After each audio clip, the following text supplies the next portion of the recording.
When a rocket explodes on the launch pad, somebody has to pay for it. In America, when one of Elon Musk's early rockets blew up and destroyed a $300 million satellite, private insurance companies swallowed the loss. But in China, something very different is happening. There, when a private rocket fails, the bill is quietly covered by a safety net the government itself built. And that one detail is the key to a weapon most people in the West have completely missed. Behind dozens of different Chinese rocket companies, each with its own logo, its own founder, its own headquarters, stands a single coordinated machine, funded, insured, and steered by the state under Xi Jinping. It was built for one purpose: to break Elon Musk's grip on space. It isn't an army of rivals, it's one army wearing many uniforms. And right now, it's working. This is the story of how China quietly assembled it. If you enjoy videos about the technology quietly reshaping our world, hit like and subscribe so you never miss one. Now let's get into how this actually works, because the setup is far cleverer than it looks. Look at what China did in June 2026. On the 12th, SpaceX went public on the American stock market in the biggest technology stock launch in human history. It was valued at around $1.8 trillion, raising $75 billion in a single day. It was supposed to be Musk's coronation, the moment the world declared him the undisputed king of space. But just 11 days earlier, a state-backed Chinese company called Spacesail launched 2 satellites into orbit on a reusable rocket, the very technology that made SpaceX untouchable. China didn't launch that week by accident. It planted its flag right before Musk's big moment, like a challenger walking into the champion's party. And Spacesail is not some side project. It is racing to put 15,000 satellites into orbit by 2030, and it is already in talks with around 30 countries to sell them internet beamed from space, going straight for the customers Musk assumed were his. It is already targeting the exact countries where Starlink has hit roadblocks. It struck a deal to ride on Airbus's in-flight Wi-Fi, signed a partnership with Thailand's State Telecom, and registered to operate in markets across Asia. This is not a company hoping to launch someday. It is already in orbit, already selling, already chipping at the edges of Musk's map. Industry watchers compare the playbook to BYD, the Chinese car maker that grew on government money and then overtook Tesla to become the world's biggest EV seller.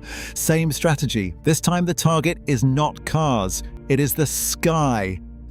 So how is China paying for all of this? Here is where the secret funding in the title becomes very real.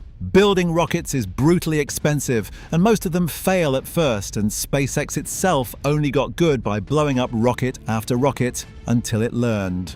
The problem is that failure can kill a private company. One explosion and you are bankrupt. So China removed the fear.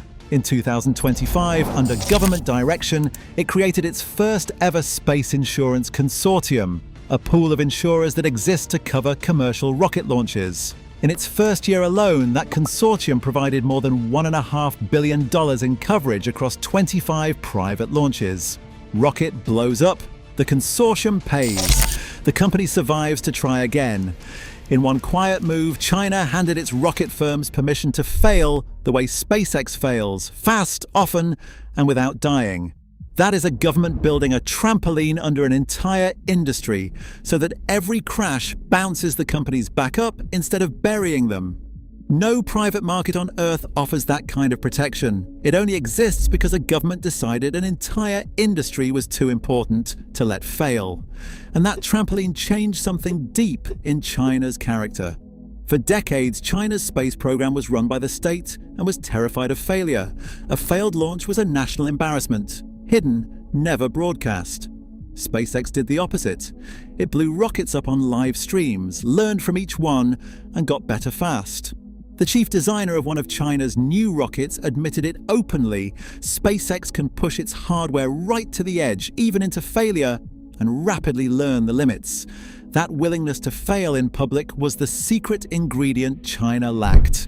So when Beijing started openly insuring and celebrating its private launches, it was not just spending money, it was rewiring the entire culture of Chinese spaceflight, giving its engineers permission to break things on the road to greatness.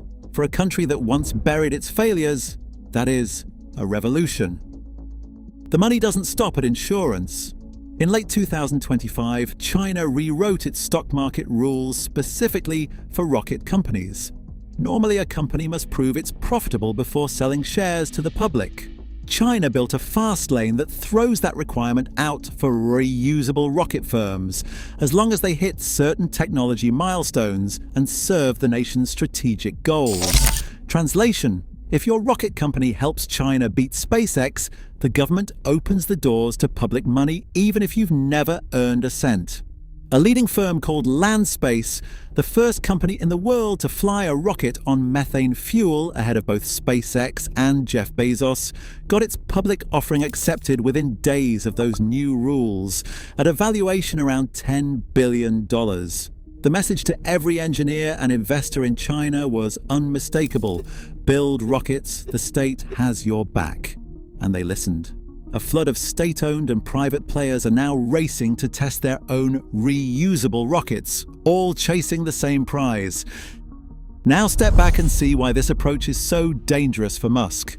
In the United States, SpaceX is one brilliant private company that pulled ahead alone.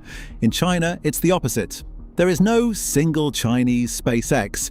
There are dozens of companies, and behind all of them stands the government, conducting the whole thing like an orchestra. Analysts call it policy-guided competition. The companies compete fiercely for speed and ideas, but they all serve the state's master plan. And the scale is staggering. One analysis found that China's 24 most funded commercial space companies have together raised roughly the same amount SpaceX raised privately before going public. Read that again. It took the West one SpaceX. China is funding 24 of them at once and letting them fight it out, knowing that even if most fail, the winners will all belong to China. Only a state with deep pockets and a long memory can play the game that way. Musk has to win. China only has to not quit. And the reason Beijing is pouring this much into the sky comes straight from the top. China has openly declared that SpaceX's dominance of low Earth orbit, the busy ring of space just above us where internet satellites live, is a national security risk. Think about what Starlink can do: deliver internet almost anywhere on Earth, keeping a country connected or a military online, no matter what. China looked at one American billionaire controlling that layer of the sky and decided it could never allow it. So under Xi Jinping, the country set a national goal: build its own giant satellite networks to rival and then exceed Starlink. Two enormous state-linked constellations are now under construction, one called Guowang, planned for up to 13,000 satellites, and the Spacesail network aiming for 15,000. China is not trying to match SpaceX. On paper, it is trying to dwarf it. Whoever controls that ring of satellites controls how billions of people connect, and Beijing has decided it will not let that power sit in the hands of one American. And its own investors smell it coming. Chinese space stocks have been on a tear, the aerospace sector leading the entire market early in 2026, up more than a third in weeks as money flooded in. Now, this is the moment to be straight with you, not to take the threat away, but to show you why it is even bigger than it looks. If you check the scoreboard today, Musk is still winning. Starlink has around 7,000 working satellites, beaming internet to over 10 million customers in 100 countries, and Spacesail has only a couple hundred so far. SpaceX lands and reuses its rockets routinely. When Landspace tested its reusable rocket, it actually failed to land the booster, the hardest part of the trick. So why should Musk be worried at all? Because of how this kind of race is won. SpaceX built its lead over 20 years of trial and error, and any private company can stumble. One bad year, one funding crunch, one explosion too many, and momentum stalls.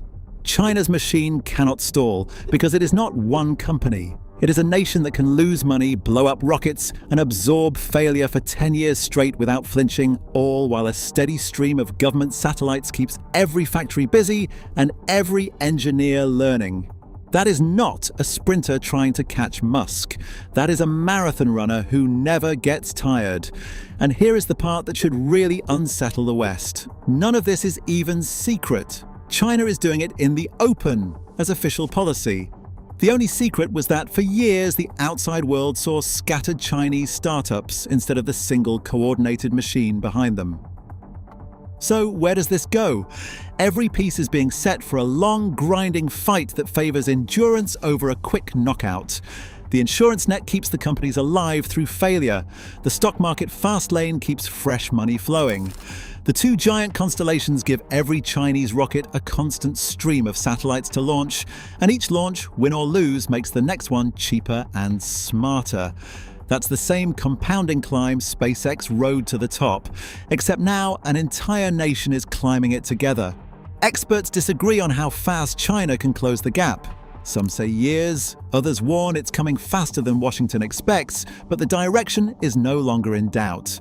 A year ago, SpaceX looked untouchable. Today, in the very week it became the most valuable private company in history, a rival backed by the full weight of the Chinese state was already in orbit, already signing up countries, and already proving that Musk's monopoly has an expiration date.